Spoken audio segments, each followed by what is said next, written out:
पे उनके पास कोई ऑब्जेक्शनेबल मेडिसिन्स मिली हैं, तो इसी बारे में ही मैंने कंप्लेंट करी है।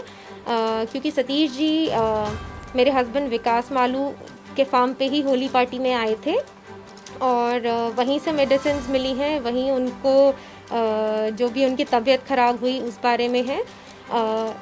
लेकिन इस बात से पहले कुछ टाइम पहले 2022 अगस्त में मेरे हस्बैंड और सतीश जी के बीच में कोई पैसों को लेके आर्ग्यूमेंट हुई थी और जिस आर्ग्यूमेंट में सतीश जी ने जो मेरे हस्बैंड विकास मालू को 15 करोड़ रुपए दिए हुए थे वो उनसे वापस मांग रहे थे क्योंकि उनको पैसों की ज़रूरत थी।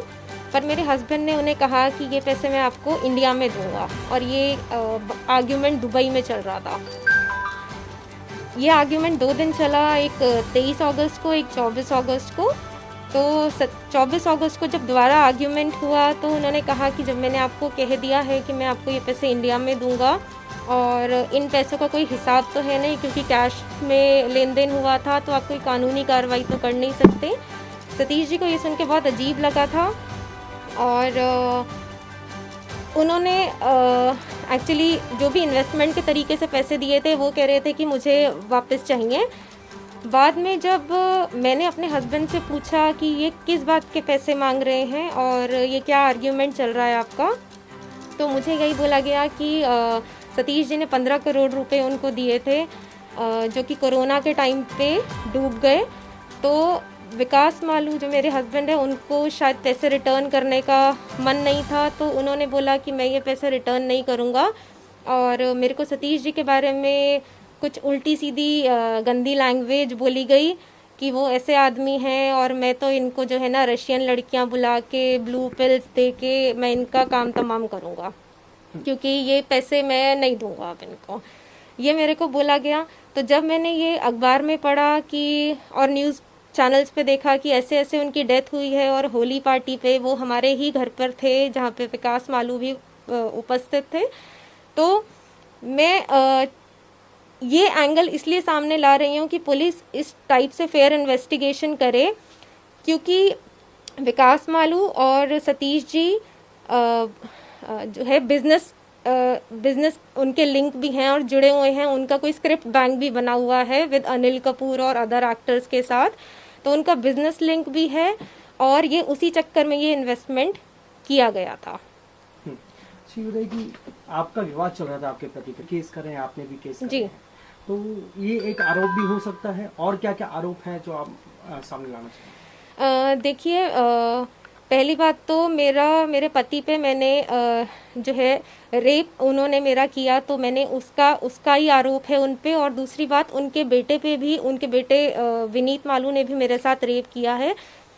पहले जब मेरे पति ने रेप करके मेरे साथ ज़बरदस्ती शादी कर ली तो वो सहन कर लिया गया। पर जब उन्होंने घर में ये शुरू कर दिया कि अब उनके बेटे के साथ भी मेरे को सोना पड़ेगा, तो ये मेरे से बर्दाश्त नहीं हो पा रहा था।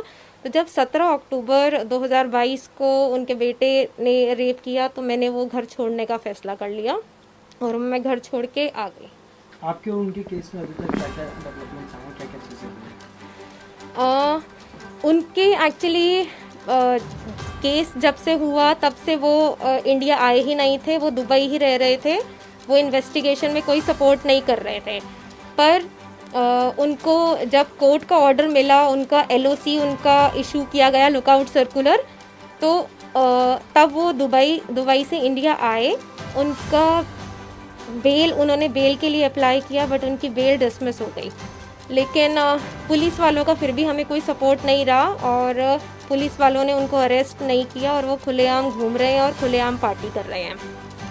ये एक फ़ोटो है मेरे पास जिसमें सेम आर्ग्यूमेंट वाले डे की ही फ़ोटो है जब सतीश जी और विकास की आर्ग्यूमेंट हुई थी, जिसमें हम सब प्रेजेंट है। सतीश जी, मैं, विकास मालू, उनके विनीत मालू, हर्षिता मालू, साक्षी मालू, और एक प्रेजेंट है अनस।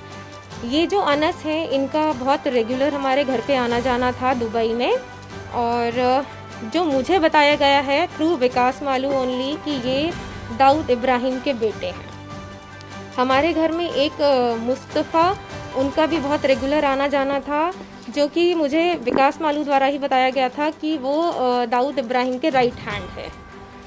तो हमारे घर में इन लोगों का आना जाना था। अनस हमारे घर पे बहुत रेगुलर आता था और बहुत गिफ्ट्स लेके आता था। कोई करेंसी का इनका कुछ लिंक था, आपस में कोई ट्रांजैक्शन करते रहते थे उससे रिलेटेड। पर जो इनकी बाकी कॉन्वर्सेशंस होती थी वो बंद कमरे में होती थी, जो मेरे को लिमिटेड कॉन्वर्सेशन